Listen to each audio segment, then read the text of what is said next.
मित्रों, प्रधानमंत्री मोदी ने वही गलती कर दी जो अटल बिहारी वाजपेयी ने की थी। मित्रों, अटल बिहारी वाजपेयी ने अपनी एक सेकुलर इमेज पैदा करने की सफल कोशिश की, इसमें वो सफल भी हुए और इसका नुकसान उनको साल 2004 के लोकसभा चुनाव में उठाना पड़ा। आप याद कीजिए वो समय कि जब एक लखनऊ में बसें चलती थी चुनाव में 2004 में, और उन बसों पर यह लिखा होता था कि चूंकि प्रधानमंत्री अटल जी ने पाकिस्तान से संबंध सुधारे हैं इसलिए मुसलमान बीजेपी को वोट दें। याद कीजिए उन घटनाओं को। तो अपनी इमेज, यानी कि बीजेपी के लिए यह बिल्कुल क्लियर कट बात है, एकदम सही बात है कि बीजेपी का नेता अगर बीजेपी की हिंदुत्व की जो इमेज है, जो हिंदू पार्टी की इमेज है, अगर वो अपनी हिंदूवादी इमेज को बदलने की कोशिश करेगा तो उस नेता का पतन होना निश्चित है। प्रधानमंत्री नरेंद्र मोदी को देश के करोड़ों हिंदुओं ने इसलिए सरकार में चुन करके भेजा था क्योंकि जो गुजरात में एक गोधरा दंगा हुआ, एक गोधरा में एक रेल जला दी गई और जिसके बाद एक दंगे हुए, लोगों ने इस तरह से प्रस्तुत किया कि प्रधानमंत्री मोदी ने शायद वहाँ कोई बदला ले लिया, जबकि ऐसा कुछ था नहीं वहाँ पे, क्योंकि वहाँ पे जो लोग मरे वो दोनों साइड से लोग मरे। इसमें ऐसा कुछ भी नहीं था कि प्रधानमंत्री मोदी ने उसमें कुछ किया हो, लेकिन ऐसी उनकी इमेज बन गई और इसका असर ये हुआ कि हिंदुओं ने जात पात सब चीज़ों को छोड़ करके सीधे एक हिंदू नायक के तौर पर प्रधानमंत्री मोदी को चुनाव जीत कर दिया। 2014 का चुनाव, मनमोहन का करप्शन, मोदी की इमेज और सब कुछ मिलकर के बीजेपी बहुमत का आंकड़ा पार कर गई। 2019 में जब बालाकोट की एयर स्ट्राइक हुई और अभिनंदन की जो शानदार वापसी हुई भारत के अंदर, जो भारत मोदी की एक ज़बरदस्त इमेज उससे हुई, जिस तरह से अपनी मूंछों को लहराते हुए अभिनंदन वापस आए, ये सब जो पूरा माहौल था, इस माहौल ने बीजेपी को 300 के पार पहुंचा दिया। लेकिन सबसे बड़ी बात यह है कि साल 2024 के चुनाव में जो बीजेपी की अपनी पिच है, जो हिंदुत्व की पिच है, उस पिच पर वो यूपी के अंदर पूरी तरह से खेलने में विफल, असफल साबित हो गई। राजस्थान, यूपी, कई जगहों पर जहां पर बिल्कुल हिंदू जात पात में बढ़ गया, ये सबसे बड़ा डेंट वहां पे लगा। अब जो गलती अटल जी ने की थी, मैंने कहा आपसे, वही गलती मोदी ने कैसे की। लगातार पिछले 5 सालों से प्रधानमंत्री मोदी एक नारा चला रहे थे। नारा क्या था? सबका साथ सबका विकास। इस नारे को लेकर के सबसे पहले हमारे पूज्य आचार्य श्री धर्मेंद्र जी महाराज, जिनका कि अब देवलोक गमन हो गया है, जब वो इस धरा पर जीवित थे तो उन्होंने सबसे पहले इस नारे का विरोध किया था और उन्होंने ये कहा था कि आखिर ये कनगोजरों का साथ और कनगोजरों का विकास कैसे हो सकता है। हालांकि उन्होंने जो बातें कही थी बहुत ज़्यादा तीखी बातें कही थी, जो उन्होंने बात ये कही थी, लेकिन हम इतनी तीखी बात नहीं कर रहे हैं। हाँ, लेकिन हम ये तो कह सकते हैं कि आखिर जो देशद्रोहियों के साथ लेके आखिर आप देश का विकास कैसे कर सकते हैं। उसमें आचार्य श्री ने एक नारा दिया था कि नारा ये होना चाहिए कि देशभक्तों का साथ, देशभक्तों का विकास। लेकिन वही जैसा कि होता है कि जब व्यक्ति सत्ता में होता है तो उसको थोड़ा सा लोगों की बात सुनना या आवाज़ पहुंचना कम हो जाती है, तो वैसे ही हुआ। और प्रधानमंत्री मोदी की ये जो नारा, प्रधानमंत्री मोदी ने अपने 5 सालों में ये जो नारा दिया, इस नारे का असर ये हुआ कि प्रधानमंत्री मोदी की जो इमेज थी वो पूरे देश के अंदर एक सेकुलर इमेज बनती चली गई। और ये बात बिल्कुल क्लियर है, आप जानते हैं इस बात को, कि इस समय जो देश के अंदर राजनीति चल रही है, उस देश में अगर देखा जाए तो राजनीति बिल्कुल क्लियर और सीधी है। और वो ये है कि एक तरफ जो विपक्ष है वो चाहता है कि हिंदू तोड़ो, और दूसरी तरफ जो सत्ता पक्ष है उसको लगता है कि जब हिंदू जोड़ेंगे तो हम जीतेंगे। यानी क्लियर कट एकदम है कि जब हिंदू जुड़ेगा तो बीजेपी जीतेगी और जब हिंदू टूटेगा तो फिर विपक्ष जीतेगा। एकदम क्लियर कट और सॉलिड सही बात है। लेकिन इसके बाद भी प्रधानमंत्री मोदी ने अपनी इमेज को एक सेकुलर इमेज के तौर पर पेश करना शुरू कर दिया। क्या? सबका साथ सबका विकास। अब देखिए, प्रधानमंत्री मोदी को इस बात की जानकारी मिली जब फेज 1 का मतगणना, जब फेज 1 का मतदान संपन्न हो गया, उसके बाद एग्जिट पोल वगैरह के आंकड़े भले ही बाद में आते हैं पर मोदी जी को तो मिलते ही होंगे। उनको ये साफ लग गया कि भाई पूरी जो वोटिंग चल रही है वो कास्ट लाइन पर वोटिंग चल रही है। यानी जब हिंदुत्व का कार्ड मोदी के चेहरे पर, जब हिंदुत्व का कोई जमीन नहीं तैयार हो पाई और सीधे सीधे क्या हुआ कि लोग जो है वो कास्ट लाइन पर वोट करने लगे, क्योंकि जब हिंदुत्व नहीं होगा तो लोग जात के नाम पर वोट देंगे। और वही हुआ, लोग जात के नाम पर टुकड़े टुकड़े होकर के वोट देना शुरू कर दिए। और जैसे ही प्रधानमंत्री मोदी को इस बात की जानकारी मिली, आप देखिए फेज 2 फेज 3 के बाद वो किस पे आए? फिर मंगलसूत्र पे आए कि मंगलसूत्र छीन लिया जाएगा। इसके बाद वो इस मुद्दे पर आए कि वोट जिहाद चल रहा है देश के अंदर, यानी कि एक तरफ पूरा जो वोट है वो जिहाद करके बीजेपी के खिलाफ डाला जा रहा है, इस तरह की बातें उन्होंने करना शुरू करी। इसके बाद उन्होंने ये कहना शुरू किया कि कांग्रेस का जो पूरा घोषणा पत्र है वो मुस्लिम लीग का घोषणा पत्र है, क्योंकि वो समझ गए थे कि अब जो हिंदू वोट है वो पूरी तरह से बट करके वोट कर रहा है और हिंदू वोट कंसोलिडेट नहीं हुआ है। और जब उनको, लेकिन अब सबसे बड़ी समस्या यहाँ पे क्या थी, देखिए मैंने आपको पहले भी ये बात, अगर आप मेरे वीडियो सुनते रहे तो मैंने आपसे ये बात पहले भी बताई है कि दरअसल अगर गांव का कम्युनिकेशन और शहर का कम्युनिकेशन, दोनों कम्युनिकेशन बहुत डिफरेंट और अलग होता है। अगर आपको शहर में कम्युनिकेट करना हो सकता है कि आप एक हफ्ते में कम्युनिकेट कर सकते हैं, लेकिन अगर आपको गांव में कम्युनिकेट करना हो तो गांव में किसी के पास टाइम नहीं होता, वहां लोग बहुत बिजी रहते हैं अपने रोजमर्रा के जीवन में, और उनको अपने खर्च चलाने के लिए भी, पैसा इकट्ठा करने के लिए बहुत ताकत लगानी पड़ती है, क्योंकि वहाँ कोई रोजगार तो ऐसा होता नहीं बहुत अधिक, उनको तो रोजगार कहीं से अपना पैदा करना होता है, इसीलिए वहाँ पे समय नहीं होता लोगों के पास गाँव में। और यही वजह है कि गाँव में अगर कोई बात पहुँचानी हो आपको तो आपको कम से कम 1 महीना 2 महीना चाहिए। और देखिए प्रधानमंत्री मोदी की ये जो बात थी कि सबका साथ सबका विकास, ये तो गाँव गाँव में पहुँच चुकी थी, क्योंकि 5 साल से मोदी जी यही नारा लगा रहे थे। लेकिन जब मोदी जी ने मंगलसूत्र की बात की, जब मोदी जी ने कहा कि ये तो मुस्लिम लीग का घोषणा पत्र है, जब मोदी जी ने ये कहा कि जो है वोट जिहाद हो रहा है, तो ये बात यूपी में कहीं ग्रामीण इलाकों में पहुंच ही नहीं सकी। और यही वजह है कि वहां पे जात पात के नाम पे पूरी तरह हावी हो गई, जात पात के नाम पे वहां वोट पड़ना शुरू हो गया। और इसके बाद फिर क्या हुआ, उसमें जो रूपाला का बयान था राजपूत वाला, और इसके बाद तरह तरह के और सारे बयान, और राजा भैया से मिलने की कोशिश भी वहाँ पे कहते हैं अमित शाह ने की, लेकिन वो भी वहाँ पे सारा उनका एजेंडा चल नहीं पाया। तो जो सब कुछ हुआ उसमें कुल मिलाकर के ये हुआ कि हिंदुओं ने जात के नाम पर वोटिंग कर दी, और जो हिंदुत्व का फैक्टर था पूरी तरह से गायब हो गया। और यही वजह है कि अखिलेश यादव को एक बहुत बड़ी कामयाबी मिल गई, और एक बहुत बड़े दल के रूप में यूपी के अंदर अखिलेश यादव आने में सफल हो गए। अच्छा, मैं यहाँ पे कुछ चीज़ें और भी वायरल हो रही हैं कि एक कहते हैं कि पसमानदा, एक प्रधानमंत्री मोदी ने एक टर्म इस्तेमाल किया था कि पसमानदा मुसलमान। अब आप जरा देखिए कि उन्होंने पसमानदाओं की बात करके उनको लगा कि शायद वो मुसलमानों को तोड़ने में कामयाब हो जाएंगे, लेकिन हम लोग जानते थे पहले से भी कि जो इस्लाम की शिक्षा है और जो मौलानाओं की ट्रेनिंग होती है वो कभी भी मुसलमानों को बढ़ कर वोट देने के लिए प्रेरित नहीं करती है, वो मुसलमानों को इकट्ठा होकर के रखने के लिए ही प्रेरित करती है। और इतनी सालों की, इतनी पीढ़ियों की उनकी जो शिक्षाएं हैं, उस शिक्षाओं को प्रधानमंत्री मोदी इतनी आसानी से कह दें कि तुम पसमानदा हो और तुम ये हो, तो उससे कुछ बहुत फर्क पड़ा नहीं। सबसे बड़ी बात वो क्या है, सबसे बड़ी बात यह है कि प्रधानमंत्री मोदी को शायद ये भी लगता होगा कि अगर हम मुसलमानों को बड़ी संख्या में योजनाओं का लाभ देंगे तो इससे जो मुसलमान है वो हमको वोट दे देगा।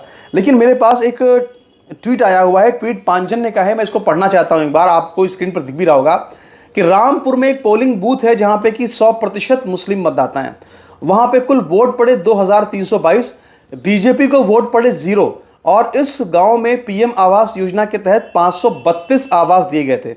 सभी 532 आवास मुसलमानों को दिए गए थे। इसके बावजूद मुसलमानों ने बीजेपी को 0 वोट दिया, मतलब बीजेपी को कोई वोट वहां पे मुसलमानों का नहीं मिला।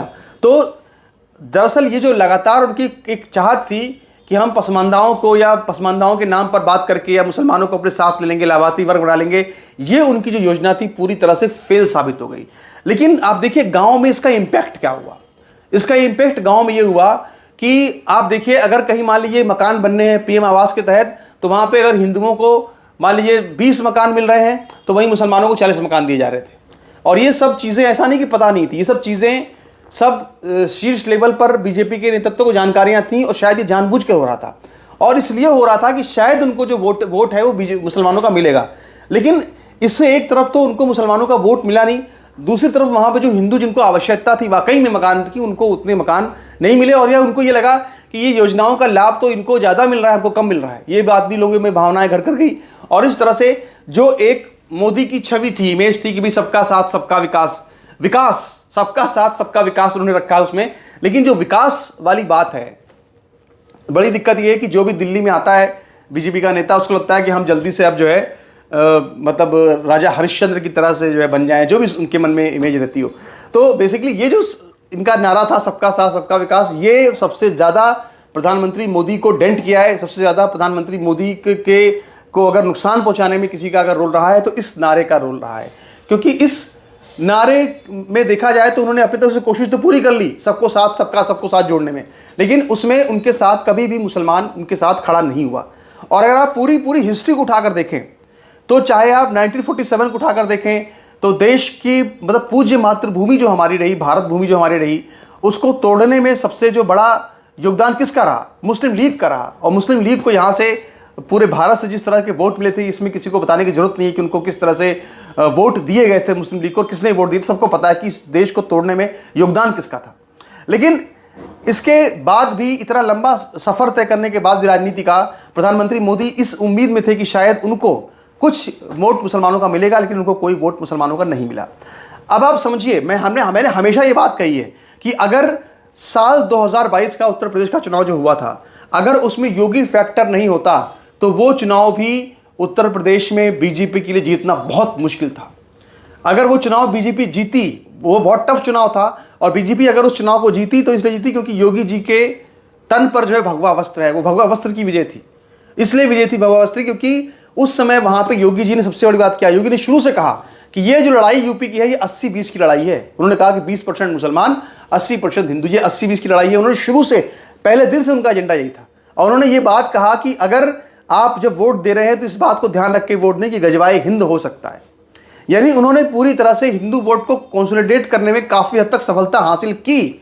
और यही वजह है कि प्रधानमंत्री मोदी, अगर उस चुनाव में प्रधानमंत्री मोदी के होने से लाभ जरूर मिला, लेकिन योगी का जो भगवा वस्त्र, उनका योगी का जो पूरा गोरक्ष पीठ की गद्दी, ये सब जो है उनको पूरी तरह से चुनाव जितवाने में कामयाब रही। लेकिन आप जब जैसे ही आपने यहाँ पे यूपी के अंदर योगी को माइनस किया, मैं आपको क्या बताऊं, बहुत सी बातें हैं, मैंने पहले भी कही थी आपसे कि यहाँ तक हो रहा था, क्योंकि कुछ पीआर एजेंसियां जिनको मैं जानता हूँ जो काम करती हैं वहाँ पे, तो उन्होंने बताया कि योगी आदित्यनाथ को क्या बोलना है ये भी दिल्ली से लिख करके आता था कि भैया आपको क्या बोलना है, आपको क्या नहीं बोलना है। ये हमने कहा कि आपका विषय तय है, आपको इसी बोलना है। उसकी ये बात कहा गया, उसके पीछे योगी जी को ये समझाया गया कि भाई अगर आप ज़्यादा कुछ ऐसी बड़ी बात बोल देंगे कि शिमला में क्या है, वो जो का बयान याद है आपको कि मैं मई जून में शिमला बना देता हूँ, तो अगर आप ऐसा कुछ डायलॉग मार देंगे तो यहाँ पे सब आपका हो जाएगा योगी योगी, और चुनाव तो मोदी के चेहरे पे हो रहा है। तो भैया योगी जी ने कहा ठीक है कोई बात नहीं, आप अपना करो, हम तो जो आप कहोगे वो कर देंगे। और टिकट भी उनके मुताबिक बहुत से नहीं बटे, तो वहाँ पे जो एक योगी तेरा आदमी मेरा आदमी चल रहा था, वो सब भी चल रहा था कि शाह का आदमी है कि योगी का आदमी, ये सब वहाँ चल रहा था। और यही वजह है कि यूपी में जो मोदी का चेहरा था वो हिंदू वोटों को कंसोलिडेट नहीं कर सका, हिंदू वोट पूरी तरह से बढ़ गया। और अब जब तक कि प्रधानमंत्री मोदी इसको लेकर जागते और एक जो मैसेज गया कि योगी आदित्यनाथ को हटा दिया जाएगा, उससे भी राजपूतों में नाराजगी और बढ़ गई, कहा जाता है। हालांकि जात पात की बात करना हम नहीं चाहते, मगर अब जात पात पे वोट पड़ा है तो मैं और क्या कह सकता हूँ। राजस्थान में यही हुआ, पूरा वहाँ पे जाट राजपूतों ने वोट में नहीं दिया उस तरह से जिस तरह देना चाहिए था बीजेपी को। तो कुल मिलाकर के जो पूरी स्थिति है वो ये रही कि ये यूपी में मोदी के चेहरे की बहुत बड़ी हार है, योगी को दरकिनार करने की बहुत बड़ी हार, इसकी कीमत जो है मोदी को चुकानी पड़ रही है अब यहाँ पे दिल्ली के अंदर। क्योंकि दिल्ली में अब जो स्थितियां हैं उनमें उनको एक गठबंधन सरकार चलानी पड़ेगी। अब आप देखिए, जो कल प्रेस कॉन्फ्रेंस हुई थी राहुल गांधी की तरफ से, उसके बाद वहां पे लगातार संकेत दिए गए। स्रोतों के मुताबिक कहा गया कि नीतीश कुमार को भी हम प्रधानमंत्री बनाने को तैयार हैं, ऐसा कांग्रेस पार्टी की तरफ से कहा गया। कांग्रेस पार्टी हर हालत में सत्ता को अपने साथ लेने की कोशिश करेगी, क्योंकि वो बहुत ही सत्ता में आई नहीं है, सत्ता की भूख उसको है, सत्ता की तड़प उसको है। वो किसी भी तरह से एक कठपुतली, जब मनमोहन सिंह को एक प्रधानमंत्री बनाकर गांधी फैमिली इतने दिनों तक राज कर सकती है, तो नीतीश कुमार को प्रधानमंत्री बना करके गांधी फैमिली राज क्यों नहीं कर सकती है। तो इसीलिए अब प्रधानमंत्री मोदी के लिए भी एक कठिन समय है और प्रधानमंत्री मोदी को आत्मावलोकन करना भी चाहिए। मित्रों, अब अगर हम लोग जब कभी इस तरह की बात, देखिए मेरी जो निष्ठा है वो अपने देश के प्रति है, राष्ट्र के प्रति है। अगर कोई नेता है वो अच्छा करेगा तो हम उसको अच्छा बोलेंगे, बुरा करेगा तो उसको हम बुरा बोलेंगे। लेकिन आप सोचिए कि प्रधानमंत्री मोदी ने पहले अपने आप को क्या कहा, उन्होंने कहा कि मैं सेवक हूँ, फिर उन्होंने कहा मैं प्रधान सेवक हूँ। इसके बाद अभी जो इंटरव्यू हुए, उन इंटरव्यू में उन्होंने क्या कहा प्रधानमंत्री मोदी ने, उन्होंने कहा कि मुझे लगता है कि ईश्वर ने मुझे जो है एक दूत की तरह से भेजा है। अब ईश्वर के दूत कहाँ आते हैं आपको पता है? पैगंबर, जैसे कि भाई पैगंबर मोहम्मद क्या थे, या पैगंबर जो होते हैं क्या होते हैं, वो ईश्वर के दूत होते हैं। तो उसी तरह से उन्होंने अपनी बराबरी जो है वो ईश्वर के दूत से करना शुरू कर दी कि मैं तो ईश्वर का दूत हूँ। और मुझे लगता है कि अगर कहीं तीसरा चुनाव जीत जाते तो ये कहते आगे आकर कि मैं तो ईश्वर बन गया हूँ। तो हालांकि मैं बहुत कटु शब्द बोल रहा हूँ, मैं जानता हूँ बहुत से लोगों को चोट लगेगी, बहुत लोगों को बुरा लगेगा, लेकिन अब ये बात कहनी पड़ेगी कि जनता ने जिस तरह स्मृति ईरानी के अहंकार को तोड़ा और 1.5 लाख वोट से हरा करके 1 लाख वोट से हरा कर काली पोत कर भेज दिया दिल्ली, ठीक उसी तरह से वाराणसी में भी तो हुआ है। आप सोचिए, पिछले साल 2019 का चुनाव जो हुआ था उसमें प्रधानमंत्री मोदी लगभग 4.5 लाख वोट से उन्होंने अपने उम्मीदवार को हराया था। लेकिन इस बार क्या हुआ? इस बार प्रधानमंत्री मात्र 1.5 लाख वोटों से जीते हैं। आप सोचिए कि नगीना सीट से चंद्रशेखर आजाद, जो कि भीम आर्मी का चीफ है, वो 1,40,000 वोट से जीता है। तो क्या आप सोचिए कि शिवराज सिंह चौहान, बताइए, 8 लाख वोट से जीते हैं। सोचिए आप, 8 लाख वोट से शिवराज सिंह चौहान जीते हैं वैशाली में, और हमारे प्रधानमंत्री मोदी जी सबका साथ सबका विकास की बात जो कर रहे थे, वो मात्र 1.5 लाख वोट से अपनी जो सीट है वो बचा पाए। अब आप सोचिए कि प्रधानमंत्री मोदी के चेहरे पर तो काशी के अंदर हिंदू वोट कॉन्सोलिडेट नहीं हुआ। क्यों नहीं हुआ? क्योंकि आपने अपनी इमेज को एकदम सेकुलर बना लिया। आपने अपनी इमेज को क्या कर लिया? सबका साथ सबका विकास। तो ये पसमानदा सुल्तान बनने के चक्कर में आपने अपने जीवन की एक बड़ी भूल की, पॉलिटिकल करियर की, और हमेशा ये भूल करते हैं लोग। अटल जी ने वही भूल की थी और यही भूल फिर दोहराई है। तो हम आशा करते हैं कि बीजेपी के जो नेता हैं वो आगे जाकर इस तरह की भूल नहीं करेंगे। और सबसे बड़ी बात ये, आप देश का विकास खूब कीजिए, आप देश में जो है विकास के काम खूब कीजिए। अच्छी बात है, हम चाहते हैं देश का विकास हो, सड़कें खूब बने, स्कूल खूब बनाइए। और सबसे बड़ी बात यह है कि जो जनरल डिब्बे हैं उनको लेकर शिकायतें आई, पूरे साल की जनरल डिब्बे बढ़ाई नहीं गए। जनरल डिब्बों को एसी का बना दीजिए, क्योंकि जो एसी वाले हैं ना, फर्स्ट सेकंड एसी, वो तो वोट डालने जाते ही नहीं है गर्मी में। वोट तो बेचारे यही डाल के आते हैं आपके लिए, और जनरल डिब्बों के लिए आपको कुछ करना चाहिए। तो अब जरा अपनी नीति में थोड़ा सा बदलाव करने की बहुत ज़बरदस्त आवश्यकता है। और नहीं तो, और इसके अलावा जो पूरा सीट सिलेक्शन, कैंडिडेट सिलेक्शन रहा, वो भी ले डूबा। खैर, जो भी है, आगे इस पर चर्चा भी और होगी। मुझे अभी अयोध्या पर एक वीडियो बनाना है कि अयोध्या में बीजेपी क्यों हारी। सब लोग मिलकर के वहाँ पे अयोध्या के लोगों को बहुत अपशब्द बोल रहे हैं कि अयोध्या ने हरा दिया, अयोध्या के लोगों ने हरा दिया, इस तरह की बातें की जा रही हैं। लेकिन मेरा ये मानना है कि जरा इसको पूरी गहराई से इसकी देखना चाहिए। और अगर कोई ये सोचता है कि अयोध्या के लोगों ने कुछ कर दिया, ये तो इसका कोई मतलब नहीं है। देखिए, आज की डेट में स्थिति ये है, ज़मीनी स्थिति, कि जहाँ पे अयोध्या के अंदर सुनसान रहता था, एकांत रहता था, कुछ था नहीं वहाँ पे, आज उस अयोध्या के अंदर आप सोचिए कि हर दिन कम से कम 5 लाख लोग रामलला के दर्शन करने आ रहे हैं। अब तक 3 करोड़ लोग रामलला के दर्शन करने आ रहे हैं। ये छोटी बात नहीं, बहुत बड़ी बात है। आप सोचिए कि 2-2.5 करोड़ लोग अब तक रामलला का दर्शन कर चुके हैं। ये बहुत बड़ी बात है, इसको छोटी बात आप कभी मत समझिएगा।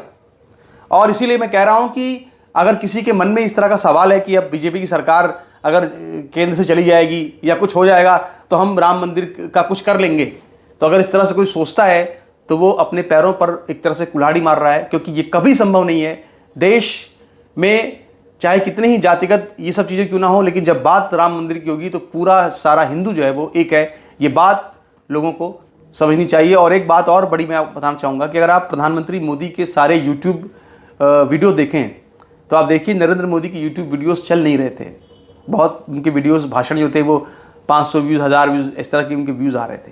तो उसकी वजह ये थी कि प्रधानमंत्री मोदी से लोगों की उम्मीद अब कम हो गई है। उनको लगता है कि योगी जी हैं, अब योगी जी कुछ कर सकते हैं, प्रधानमंत्री मोदी से कोई बहुत उम्मीद नहीं है। तो ये सब चीज़ें हैं, देखते हैं क्या होता है आगे। 2025 में प्रधानमंत्री मोदी की 75 साल की उम्र भी हो जाएगी। अब आगे क्या होगा देखते हैं। जाहिर सी बात है कि 2029 में जब प्रधानमंत्री मोदी 80 साल के होंगे तो क्या उस समय वो इतनी स्वस्थ होंगे कि वो चुनाव लड़ पाएंगे। तमाम चीज़ें हैं। तो 2029 को लेकर के भी एक चिंता जो है, अब धीरे धीरे उस पर योजना बनाने का काम अब संघ को शुरू करना होगा। नमस्कार, आपके विचार क्या है इस पर जरूर रखिएगा। धन्यवाद।